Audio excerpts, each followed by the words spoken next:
Connect বাঙালি উপমহাদেশে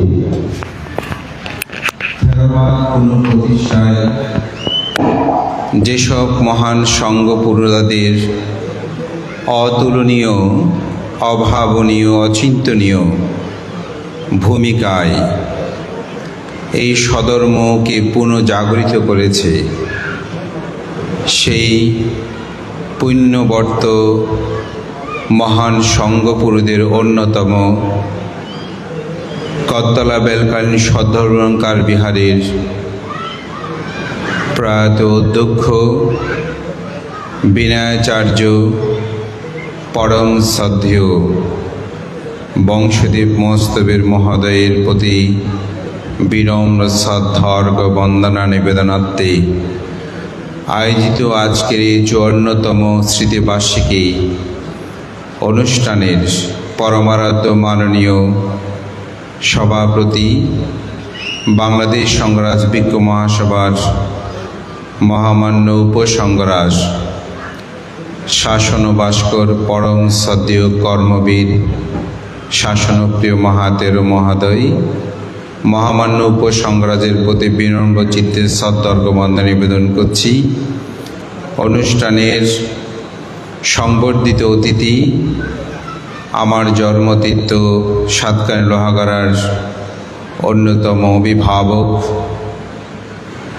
বাংলাদেশ সংঘরাজ ভিক্ষু মহাসভার মহামান্য উপসংঘরাজ, শাসন সদ্ধর্মের হিতৈষী পরম শ্রদ্ধেয় কল্যাণ মিত্র, মহামান্য উপসংঘরাজ পরম শ্রদ্ধেয় সদ্ধর্মনিধি পণ্ডিত ভদন্ত ধর্মদর্শী মহাতের মহোদয়, অনুষ্ঠানের উদ্বোধক, এই নান্দনিক প্রতিষ্ঠানের অন্যতম রূপকার, আজীবন অধ্যক্ষ, বাংলাদেশ সংঘরাজ ভিক্ষু মহাসভার সহসভাপতি আমার পরম শ্রদ্ধেয় প্রজ্ঞা সারথী ভদন্ত প্রজ্ঞানন্দ মহাতের মহোদয়, অনুষ্ঠানে উপস্থিত আজকের অনুষ্ঠানের প্রধান জ্ঞাতি, বরেণ্য সাংঘিক ব্যক্তিত্ব, সপ্তগ্রাম ভিক্ষু সমিতির সুযোগ্য প্রধান উপদেষ্টা সৌম্য সারথী পরম শ্রদ্ধেয় শাসনমিত্র মহাতের মহোদয়,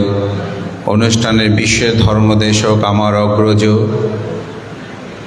পরম শ্রদ্ধেয় ভদন্ত বুদ্ধিরতন মহাতের মহোদয়, সভাপতি সপ্তগ্রাম শাসন কল্যাণ ভিক্ষু সমিতি, উপস্থিত পরম শ্রদ্ধেয় লোকপ্রিয় মহাতেরও এবং আজকের অনুষ্ঠানে বিশ্বের ধর্মদেশক ভান্ডালগাঁও ত্রিরত্ন বিহারী সুযোগ্য বিহার অধ্যক্ষ পূর্ণচার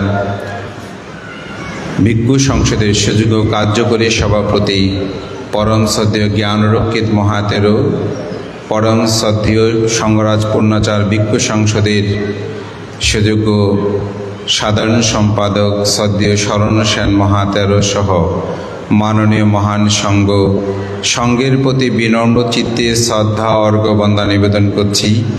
আপনাদের সকলের প্রতি পুণ্যদান, আজকে যাকে স্মরণ করে মহতি পুণ্য অনুষ্ঠান, সে পূত চরিত্রের প্রতি বিনম্র চিত্তে শ্রদ্ধা অর্ঘ্য বন্দনা নিবেদন করছি।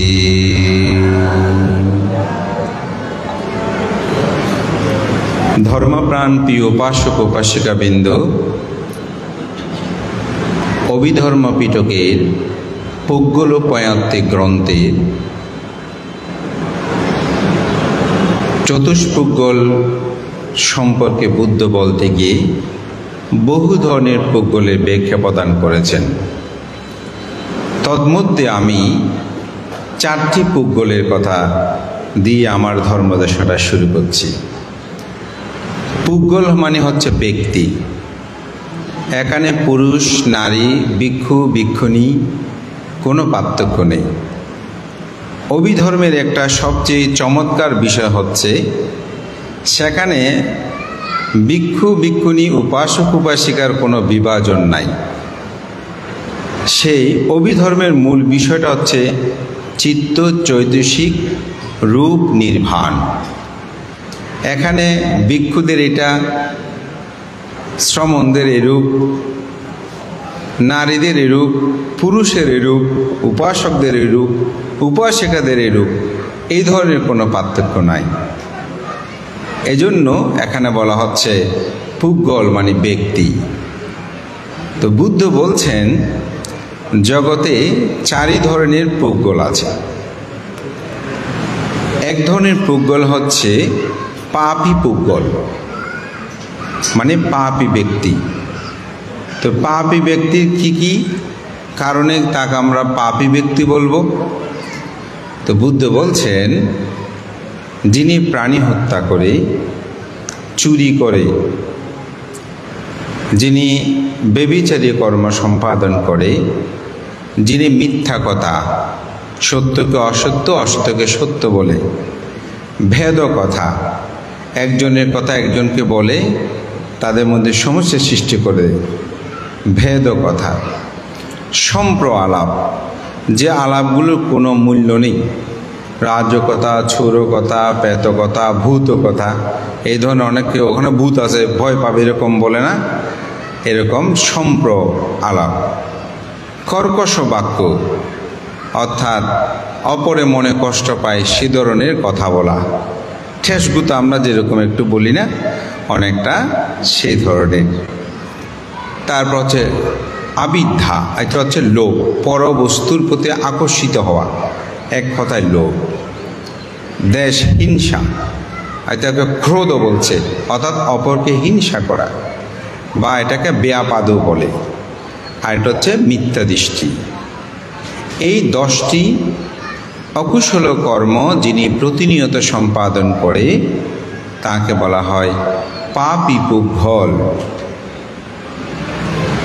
দ্বিতীয় হচ্ছে পাপনীয় পুগল। পাপনীয় পুগল কি? যিনি এই যে একটু উল্লেখ করেছি যে প্রাণী হত্যা, চুরি, ব্যভিচার, মিথ্যা কথা, ভেদ কথা, কর্কশ বাক্য, সম্প্র আলাপ, লোভ, ক্রোধ বা হিংসা বা ব্যাপাদ, মিথ্যা দৃষ্টি, এই 10বিধ কর্মে যিনি নিমগ্ন থাকে তিনি হচ্ছেন পাপ ব্যক্তি বা পাপ পুগল। আবার যিনি এই কর্মের মধ্যে নিমগ্ন থেকে অপরকেও সেই কর্মগুলো করার জন্য উদ্বুদ্ধ করে, নির্দেশ প্রদান করে, তাকে বলা হয় পাপনীয় পুগল। যেমন একজনে চুরি করছে, সে বলছে তুমি আসো একসাথে চুরি করি। একজনে দুর্নীতি করছে, বলছে তুমি এভাবে তুমি দুর্নীতি করতে পারো, অর্থাৎ তাকে বলা হয় পাপনীয় পুগল। অনেক সময় একজনে প্রাণী হত্যা করছে, বলতে এদিকে আসে এটা ধরো, আমি দুজন একসাথে জবাই করি, তাহলে এটা হচ্ছে পাপনীয় পুগল। নিজে মিথ্যা বলে অপরকেও মিথ্যা শিখিয়ে দিচ্ছি, বলতে তুমি এরকম পাপকর্ম করো, এরকম মিথ্যা বলো, এটাকে বলা হয় পাপনীয় পুগল। এটা হচ্ছে দ্বিতীয় পুগল। তবে এটা ব্যাখ্যা আরো এইভাবে বলছে, পাপী থেকে আরো যিনি পাপী হয়, অর্থাৎ নিজে তো পাপ করছে, অপরকে শেখানোর কারণে সেও পাপ করছে, সেও যত পাপ করবে সমস্ত পাপের অংশীদারিত্ব কিন্তু যিনি শিখিয়ে দিয়েছেন তারও হবে। এই জন্য পাপী থেকে পাপনীয় ব্যক্তিটা আরো বেশি ক্ষতিকারক, কারণ তার থেকে সে পাপকর্মগুলো শিখেছে। এই জন্য একটা খুব সুন্দর কথা আছে, ধর্ম দেশনায় অনেক পুণ্য, কিন্তু অধর্ম দেশনায় বহুবিধ অপুণ্য। আপনি ধর্ম দেশনা একটু যদি ব্যতিক্রম হয় তাহলে কিন্তু সেই কর্মের বিপাকটা আপনি চিন্তা করতে পারবেন না।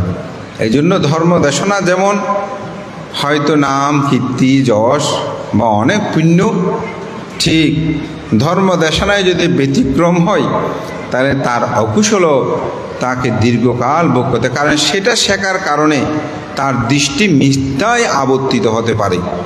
এই কারণে অনেক সময় সেটা পাপে পরিণত হয়। এই জন্য বলছে পাপনীয় ব্যক্তি, অর্থাৎ পাপী থেকে যিনি আরো পাপের দিকে ধাপমান হয়। তৃতীয় হচ্ছে পুণ্যবান ব্যক্তি। পুণ্যবান ব্যক্তিকে, যিনি এই দশবিধ কর্ম থেকে দূরে থাকে, অর্থাৎ পাপনীয় বা পাপী কর্ম থেকে দূরে থাকে, যিনি দান, শীল, ভাবনা, সেবা, সম্মান, পুণ্যদান, পুণ্য অনুমোদন, ধর্মদেশনা আয়োজন, দৃষ্টি উঁচু, তিনি হচ্ছেন পুণ্যবান ব্যক্তি। এটাকে বলা হয় পুণ্যবান পুগ্গল। এটা হচ্ছে ৩য় নম্বর ব্যক্তি। আরেকটি পুগ্গল আছে, সেটা হচ্ছে পুণ্যবর্ধক পুগ্গল। আমি সেই তথাগত বুদ্ধ এই পুণ্যবর্ধক পুগ্গল কাকে বলছে? যিনি এই দশবিধ কুশল কর্ম নিজেও সম্পাদন করে, অপরকেও সম্পাদন করতে উৎসাহিত করে, নির্দেশ প্রদান করে, সেই ব্যক্তিকে বলা হচ্ছে পুণ্যবর্ধক পুগ্গল। যেমন আপনি দান করেন, অপরকে বলছেন এই তুমিও দান করো। আপনারা এখানে সবাই এসেছেন, বোঝেন না করতালে এরকম অনুষ্ঠান হবে, গেলে পুণ্য চলো, তুমিও চলো। এটা হচ্ছে পুণ্যবর্ধক পুগ্গল। নিজেও সেটা আচরণ করে, অপরকেও সে পুণ্যকর্ম সম্পাদন করতে উৎসাহিত করে। এটা হচ্ছে পুণ্যবর্ধক পুগ্গল। আমি এই বিষয়গুলো আলোচনা করলে আমার অনেক সময় লাগবে, আমার মূল বিষয়টা এখানে নয়। আমি আজকে পরম শ্রদ্ধেয় বংশদ্বীপ ভান্তের নামটি শুরুর পূর্বে এই পুণ্যবর্ধক পুণ্যপুরুষ হিসাবে আমি আখ্যায়িত করেছি, যার কারণে এই ব্যাখ্যাগুলো আমি দেওয়ার কারণটা হচ্ছে পরম শ্রদ্ধেয় বংশদ্বীপ মহোদয় ছিলেন সে পুণ্যবর্ধক পুগ্গল।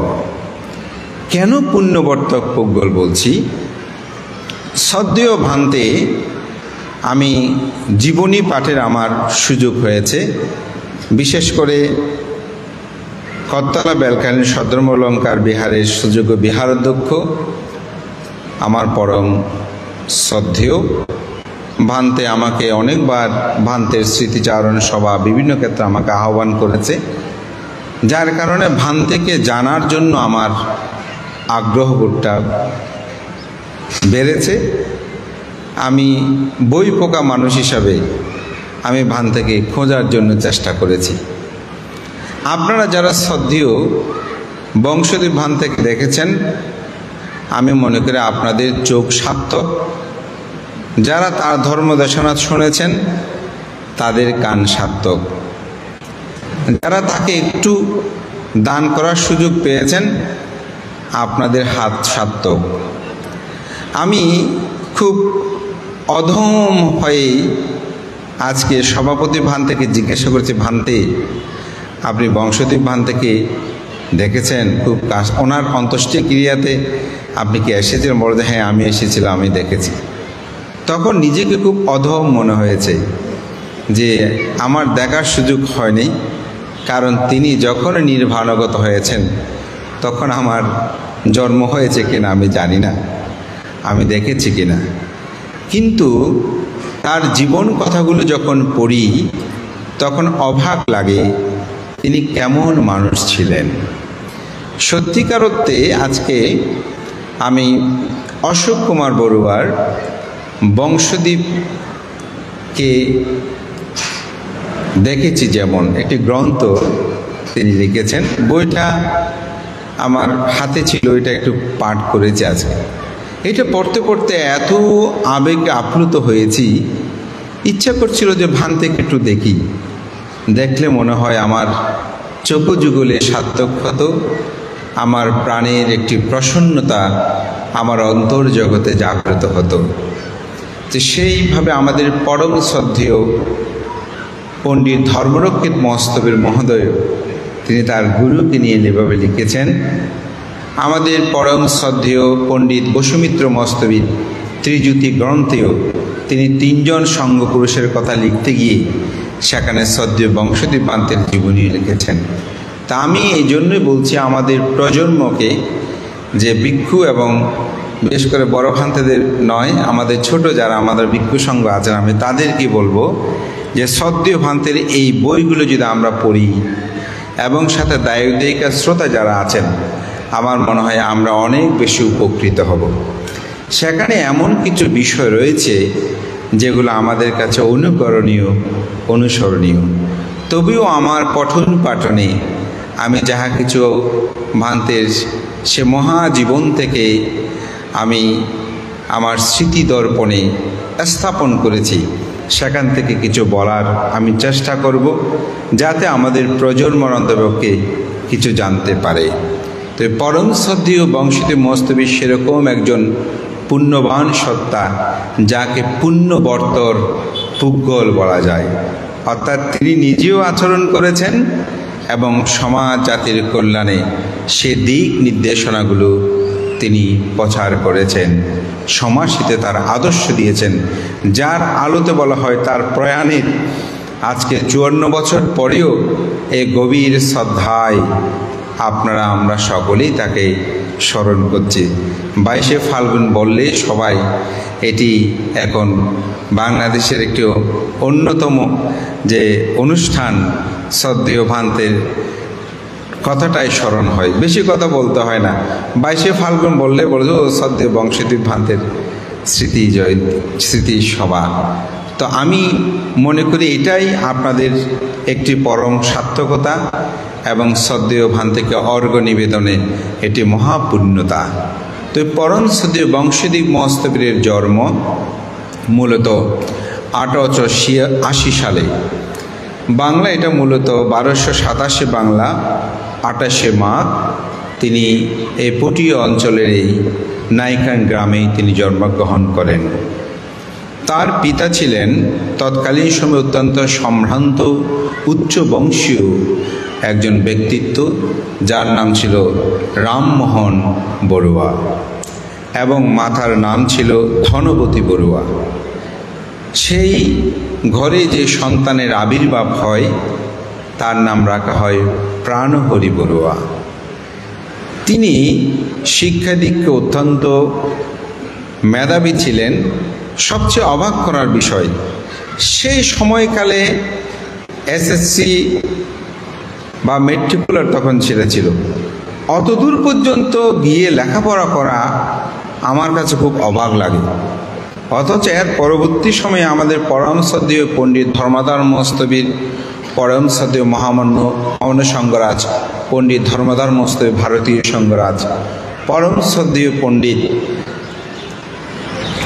বাংলাদেশ দশম সঙ্গরাজ জ্যোতিপাল মস্তবীর মহোদয়, পরম শ্রদ্ধেয় অজ্ঞমহাপণ্ডিত প্রজ্ঞালোক মস্তবীর মহোদয় প্রমুখ তৎকালীন সময়ের যে মহাপণ্ডিত ভিক্ষু সংঘ ছিলেন, তারাও কিন্তু মেট্রিকুলারের কাছাকাছি যায়নি।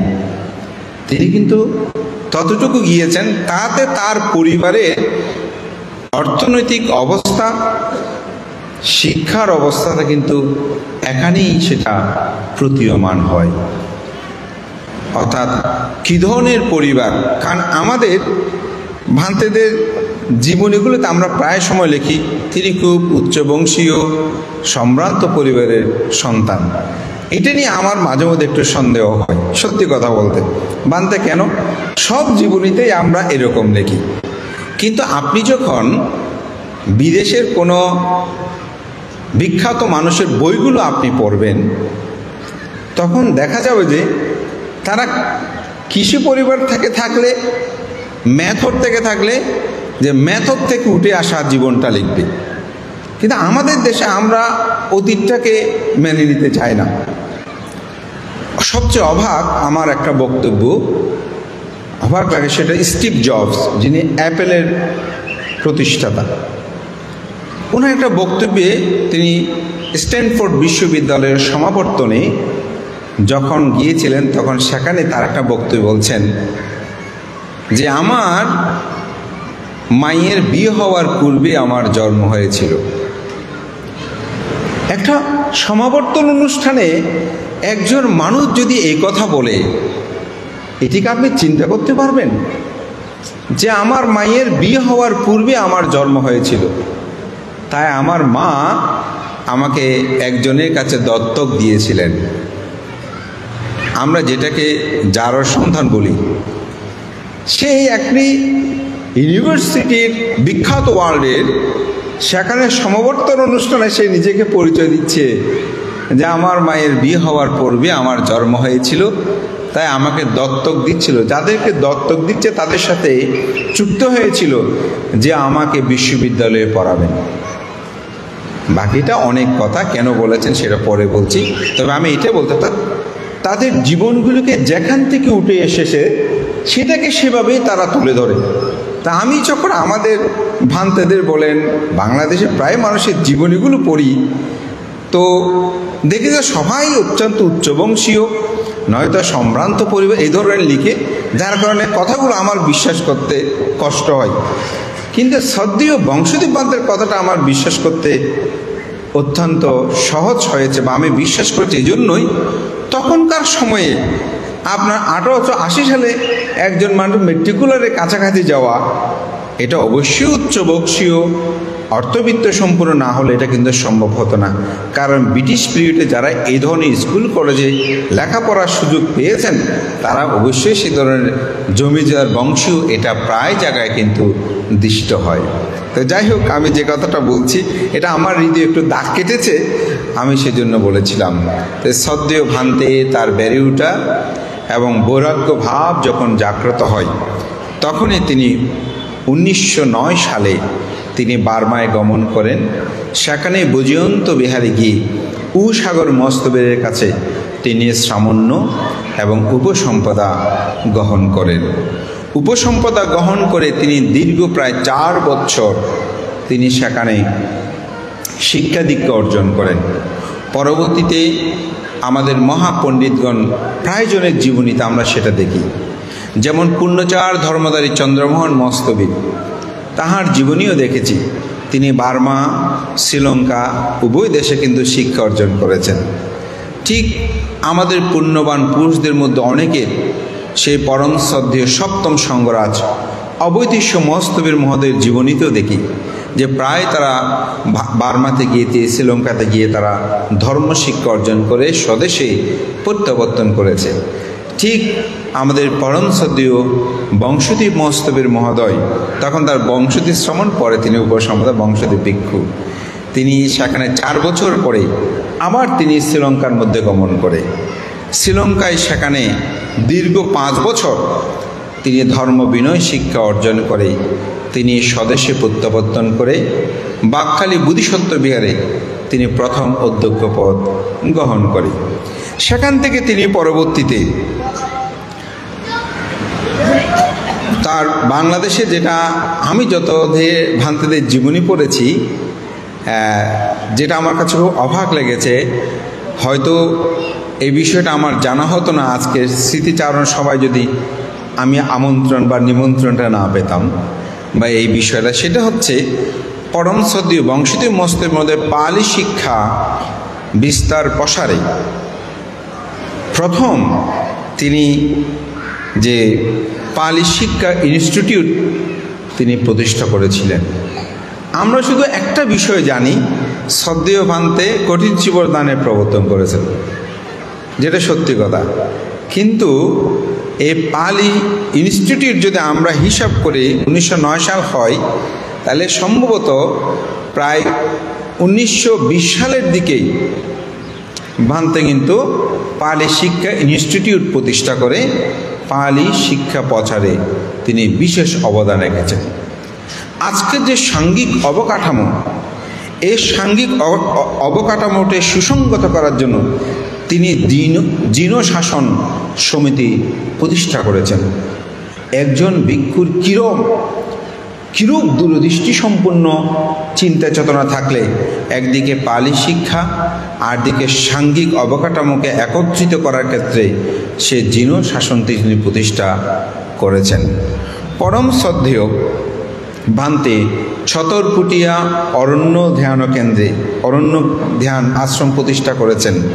শ্রদ্ধেয় ভান্তে বুদ্ধগয়াতে তিনি অবস্থান করেছেন, বুদ্ধগয়াতে তিনি গিয়েছেন এবং নায়িকা সন্ত্রাসালয়ে তিনি অবস্থান করেছেন এবং কলকাতা ধর্মাঙ্কুর বিহারে তিনি অধ্যক্ষরূপে অবস্থানকারে তিনি সেখানে নালন্দা যে বিদ্যা ভবন এটি তিনি প্রতিষ্ঠা করেছিলেন। এবং একটি কথা, এটা আজকে আমার একটু ভাবনা এসেছিল, সেটা হচ্ছে বিরলা কং, এটা হচ্ছে ভারতের একটা বিখ্যাত প্রতিষ্ঠান, যেটি বিরলা মন্দির আপনার নাম শুনেছেন, ভারতের বিভিন্ন জায়গায় তারা প্রতিষ্ঠা করেছে। তো তৎকালীন সময়ে এই ডোনাল্ড ব্যক্তির সাথে বিরলা কোংয়ের সাথে ভান্তের একটি সুসম্পর্ক ছিল। তিনি যখন সেখান থেকে এসে করতলা বেলকারের সদ্দলঙ্কার বিহারে 1 বৎসর অবস্থান করার পর যখন তিনি আবার কলকাতায় ধর্মাঙ্কুর বিহারে গিয়েছিলেন, তখন ভান্তেকে দেখার জন্য এই ধনাঢ্য ব্যক্তি বিরলা তিনি ভান্তের কাছে এসেছিলেন। তো ভান্তে বলেছিলেন, আমি এখন চট্টগ্রামের সেই করতলা বেলকারের সদ্দলঙ্কার বিহারে থাকি। তো ভান্তেকে তিনি একটি প্রস্তাব দিয়েছিলেন, যে প্রস্তাব, ভান্তে আমি একটা বিহার করে দেব, একটা সুন্দর তোরণ করে দেব, তবে ওখানে একটা বিরলা নাম, আমার একটা নাম দিতে হবে। তো ভান্তে বলেছিলেন যে ঠিক আছে, আমি গিয়ে তাদের সাথে আলোচনা করি।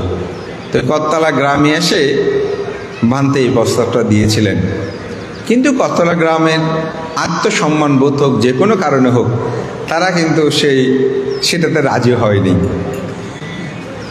রাজি না হওয়ায় ভান্তে একটু মানসিকভাবে একটু চিন্তিত হয়েছিলেন যে আমি এত সুন্দর একটি প্রস্তাব নিয়ে আসলাম, দ্বিতল ভবন করে দেবে।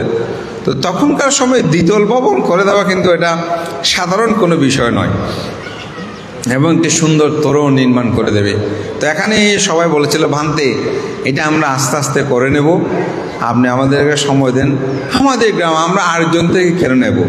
তা আজকে শুয়ে শুয়ে আমি ভাবছিলাম, আমার সাথে আমার একজন উপাসক এখানে এসেছেন, উনি সাতকানিতে, তিনি করিয়ানগর উচ্চ বিদ্যালয়ের শিক্ষক, সিনিয়র শিক্ষক। উনি চাঁদগাঁওতেই থাকেন ওনার ছেলে মেয়েদের লেখাপড়ার সুবাদে। তো আজকে সকালে যখন বন্দনা করতে এসেছিল, ওনাকে বলা হচ্ছে করতলা যাব, উপাসক চলেন। ও বলে যে হ্যাঁ ভান্তে, আমাদের খুব সুন্দর বিহারটা দেখতে ভালো লাগবে। তো উনি এসে এখানে ঘুরতে ঘুরতে খুব অবাক হয়েছেন, বলছে ভান্তে এত সুন্দর বিহার। আমি হ্যাঁ, বাংলাদেশে 2-4টা যে বিহার আছে তার মধ্যে এটা কিন্তু এখন বর্তমানে অন্যতম। তা আমি এটা বলছি শুয়ে শুয়ে ভাবছিলাম যে সদ্যেও ভান্তে একে গ্রামবাসীর যে একটি কমিটমেন্ট করেছিল, ভান্তে আমরা আস্তে আস্তে সব নিজেরা করে নেব, এটা কিন্তু আজকের আমাদের সদ্যেও প্রজ্ঞানন্দ ভান্তের হাত ধরে এটা কিন্তু হয়েছে। হয়তো আমাদের পরম সদ্য বংশীধর ভান্তে কোথায় গেছে আমি তো জানি না, আমি অন্তর্যামী নই, জাতীশ্বরবাদী বা জ্ঞান আমার কাছে নেই, জন্মান্তর জ্ঞান আমার নেই। তবে আমি মনে করি সেই পুণ্যবান সত্তার হয়তো কোনো আশীর্বাদ ছিল, তার চেতনা জগতে যেটা ছিল আজকে হয়তো সেটা পূর্ণতা হয়েছে। তো যাই হোক, ভান্তেকে এভাবেই করেছিলেন। ভান্তে পরবর্তীতে জানিয়েছিলেন যে না, আমার গ্রামবাসী ওনারা নিজেরাই করবে, এই কথাটা বলছেন। তো পরম সদে ভান্তে এখানে তার সাধন জীবনটায় শেষান্ত পর্যন্ত এখানে ছিলেন। তার বিশেষ করে তিনি ধর্মসুধা, বুদ্ধ বন্দনা, বৃক্ষপাতি মুখ্য, প্রজ্ঞা ভাবনা, পদ্মমালা, বালবত ব্যাকরণ, কাচ্চন ব্যাকরণ প্রভু গ্রন্থ তিনি রচনা করেছেন, অনুবাদ করেছেন। প্রজ্ঞা ভাবনা গ্রন্থর অসাধারণ একটি উপমা আমার অনেক সময় দেশনা আমি সেটা দিয়েছি। সেটা হচ্ছে নাম এবং রূপ, এই দুটি কি, এটিকে ভান্তে অনুবাদে এত সুন্দর করে তিনি উপস্থাপনা করেছেন যে আমি প্রায় ধর্মদর্শনে বলেছি, তবুও একটু করে বলছি। বলছে একজন অন্ধ মানুষ, তার হাত পা টপ সব ঠিক আছে, কিন্তু চোখে দেখে না বলে ঠিক মতো চলাফেরা করতে পারে না। আর একজন খঞ্জ মানুষ, কিন্তু চোখে দেখে, অর্থাৎ পা নাই। তো খঞ্জ মানুষ বলছে, ভাই তুমি তো হাত পা ঠিক থাকলে কি হবে, ঠিকই তো অন্ধ হওয়ার কারণে তুমি চলাফেরা করতে পারো না। আর আমি চোখ আছে আমার, কিন্তু আমি খঞ্জ, পা নাই, আমার পক্ষে চলাফেরা করা কঠিন। তো তুমি একটা কাজ করো, তোমার কাঁধে আমাকে নাও, আমি যেদিকে নির্দেশনা করি তুমি সেদিকে যাবে, তাহলে আমরা দুজনে নিরাপদে জীবনটা অতিবাহিত করতে পারবো। বলে হ্যাঁ ঠিক বলেছ। তো ভান্তে এই প্রজ্ঞা ভাবনার উদাহরণ দিচ্ছে, এখানে একটা হচ্ছে নাম আর একটা হচ্ছে রূপ। দুটো আলাদা কিন্তু একে অপরের পরিপূরক, একটাকে বাদ দিয়ে আরেকটা চলে না। দেখেন নাম রূপটাকে কিভাবে এত সুন্দর উদাহরণ দিয়েছেন। আসলেই প্রজ্ঞা আমাদের বিনয় যদি বংশোদ্ভূত ভান্তে সব মহাপুরুষকে জানতে হলে আপনাকে সেরকম সাধনা চর্চা কিন্তু করতে হবে। আমরা করি না বলে জানা, আমার কাছে খুব অবাক লেগেছে কি সুন্দর উদাহরণ ভান্তে দিলেন যে নাম এবং রূপটা কীরকম, অর্থাৎ একটাকে ছাড়া একটা চলে। এটার ব্যাখ্যা দিলে ভাতের জীবনটা আর আলোচনা করা যাবে না। এবং ভিক্ষু পাতিমুখ্য এই বইটা তো অসাধারণ একটি বই। বিশেষ করে বাংলাদেশের দুটি বই আমাদের কাছে সমাদৃত, 287 নিয়ে যে আলোচনা, একটি হচ্ছে পরম শ্রদ্ধেয় প্রজ্ঞালোক মহস্তবীর মহোদয়, আরেকটা হচ্ছে শ্রদ্ধেয় বিনয়াচার্য বংশদেব মহস্তবীর মহোদয়। সত্যি কথা বলতে যারা অতি বিনয়ী তারা কিন্তু প্রজ্ঞালোক ভান্তের চেয়েও আমাদের শ্রদ্ধেয় বিনয়াচার্য বংশদেব ভান্তের পাতিমুখ্যটাকে বেশি গুরুত্ব দেয়। এটা কেন দেয় আমি এই বিশ্লেষণে যাব না, কারণ এখানে কিছু খুঁটিনাটি আরও বিষয় আছে বিনয়গুলো। একটা হচ্ছে বিনয়, আমরা বলি না অতি বিনয়, ঠিক বুদ্ধের ধর্ম শাসনে একটা অতি শব্দ আছে। যেমন সাতিপাট্টান, আপনি দীর্ঘ নিকেয়ে দেখেন, মজুরি নিকেয়ে দেখেন সাতিপাট্টান, কিন্তু ওখানকার মহাযুক্ত হয়েছে মহা সাতিপাট্টান। সঙ্গদান যে উৎসর্গ করেন, এখানে আপনি 5,000টা অনেক গভীর, কিন্তু আমরা স্তবের মস্তবের অনেক কিছু লিখছি, হয়তো লোকীয় ব্যবহার, কিন্তু ভিক্ষুটাই অনেক কিছু। আগে পিছনে আমরা অনেক বিষয় যুক্ত করছি বা পাচ্ছে দিচ্ছে, ভালো লাগছে, কিন্তু এগুলো চেয়েও শ্রেষ্ঠ শব্দ হচ্ছে কি আসলে বুঝে যাবে। আমি সেদিকে যাচ্ছি না, আমি এটাই বলছি যে আসলে যা আমাদের নাম এবং রূপ থেকে শুরু করে পাতিমুখ্য এই বইগুলো সম্পর্কে শ্রদ্ধেয় ভান্তের যে গভীর তথ্য এখানে যেমন হচ্ছে অতি শব্দটা অনেক ক্ষেত্রে সেখানে যুক্ত হয়েছে। শ্রদ্ধেয় ভান্তের বালবতন কাচ্চম ব্যাকরণ এগুলো তো ভার্সিটি ইউনিভার্সিটিতে বিশ্ববিদ্যালয়ে কলেজে এগুলো পাঠ্যই এখন রূপান্তরিত হয়েছে। আমরাও যেটা অধ্যয়ন করতে সেখানে এগুলো আমাদেরকে অধ্যয়ন গবেষণা কম বেশি আমাদেরকে করতে হয়েছে। তো শ্রদ্ধেয় ভান্তের আসলে গ্রন্থ সাধনা ছিল অসাধারণ, বিনয়াচার জীবনচার ছিল অন্যরকম, এবং তার জীবনে তিনি পিণ্ডচারণ বৃত্ত করেছেন এবং তার অলৌকিকত্ব অনেকগুলো বিষয় আছে। আমি অনেক দিন আসলে অশোকবাবুর বইটা পড়া হয়নি, আমার ওনার সম্পর্কে আজকে একটু জানারও আমার ইচ্ছে জাগ্রত হয়েছে যে অশোক কুমার বড়ুয়া মহোদয় তিনি ভান্তের অত্যন্ত সান্নিধ্যে ছিলেন, শ্রমণ ছিলেন, এবং তিনি দেখেছেন যে ভান্তে কীরকম একজন সাধক মানুষ ছিলেন। তো আসলে অপ্রিয় কিছু সত্য কথা বলতে হয়, আমাদের সমাজে এখন সেই পুণ্যবান সত্তাদের আমরা আদর্শকে কতটুকু ধারণ করছি এটা যদি প্রশ্ন করে হয়তো বলবেন লোকজিৎ ভান্তে হয়তো অন্য কোনো ভান্তেকে বোধহয় আক্রমণ করে বলছে। আসলে বাস্তবতা কি, তখনকার সময়ে যারা এরকম সাঙ্গিক বিনয়াচর জীবনযাপন করেছেন তারা সাঙ্গিক চেতনায়ও কিন্তু ছিল, অর্থাৎ সঙ্গদের সাথে মিলেমিশে থাকত। এখন আমরা যাদেরকে সাধক বা ভান্তেদের মতন অনেক জ্ঞানী মনে করছি, এরা সবাই আলাদা আলাদা থাকতে চায়। এটা আমার কাছে খুব অবাক লাগে। এরা আমাদের কোনো সঙ্গদান হলে সেখানে আসবে না, এরকম কোনো ধর্মসভা হলে সেখানে আসতে চায় না, তাদের জন্য আলাদা একটা ব্যবস্থাপনা করে, তাদের জন্য লক্ষ লক্ষ টাকা একটা খরচ করে তাদেরকে আলাদা একটা ধর্ম দেখানোর জন্য আনতে হয়। এই বিষয়গুলো আমার কাছে খুব অবাক লাগে যখন এই পুণ্যবান পুরুষদের গ্রন্থগুলো অধ্যয়ন করি। তারা এত বিনয়ী ছিল, কিন্তু তারা তো সবার সাথে মিশেছে, ভিক্ষু সঙ্গদের সাথে মিশেছে। তারা কারো অন্ত্যেষ্টিক্রিয়া হলে, কোনো দায়ুদেয়কে মারা গেলে সেখানে গিয়েছে, সঙ্গদানে গিয়েছে, সব জায়গায় তারা যোগদান করেছে। কিন্তু আমাদের এখন বর্তমানে যারা আমাদের চেয়েও যারা আপনাদেরকে অতি বিনয়ী বলেন, সাধক বলেন, তাদের এই আচরণগুলো দেখি না কেন? এটা আমার কাছে প্রশ্ন। কেন দেখি না সেটা আমি বলবো না, বা সেটা আপনারাই উত্তর খুঁজে নেবেন। আমাদের শ্রদ্ধেয় বংশীদেব ভান্তে, শ্রদ্ধেয় জ্ঞানেশ্বর ভান্তে, তারা আমাদের বাংলাদেশ সংগ্রাম ভিক্ষু মহাসভার সাংগঠনিক দায়িত্ব পালন করেছেন। সেখানে সভাগুলো তারা বক্তব্য দিয়েছেন, সেখানে সভাপতিত্ব করেছেন। কিন্তু আমাদের এখন যারা এরকম বনে জঙ্গলে বিভিন্ন জায়গায় থাকে তাদেরকে আমরা এটা দেখি না। তো বুদ্ধ সঙ্গকে গুরুত্ব দিয়েছেন না।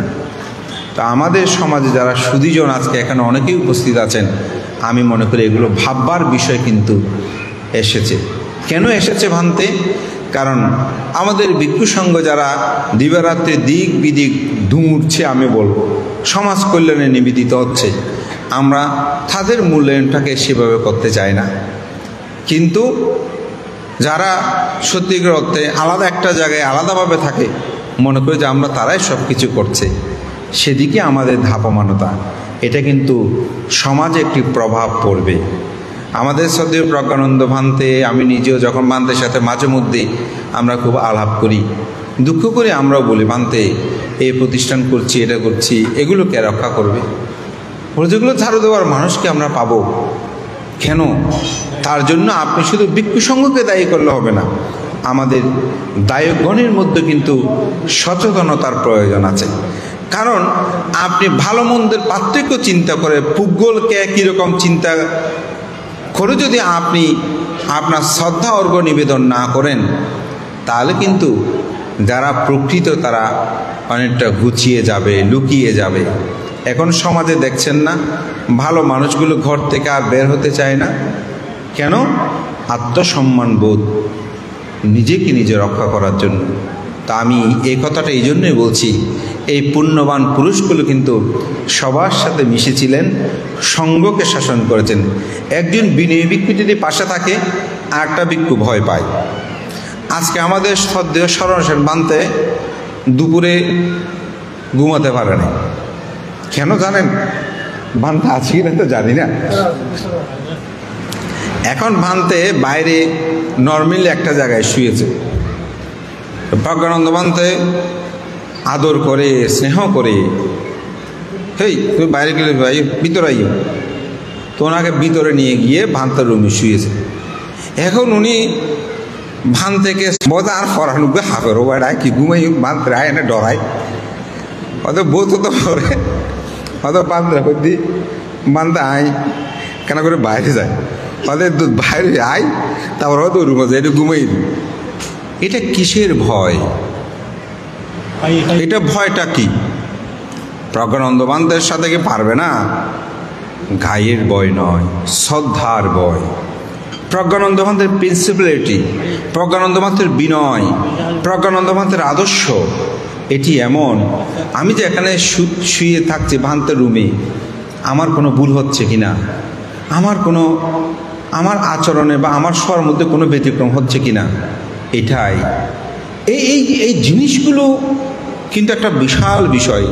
ভান্তে আমাদেরকে বলছিল, কিন্তু আমি ভাবছিলাম, ভান্তে এটা কীরকম, আমার মধ্যে মানুষের গায়ের দেবতা বড়।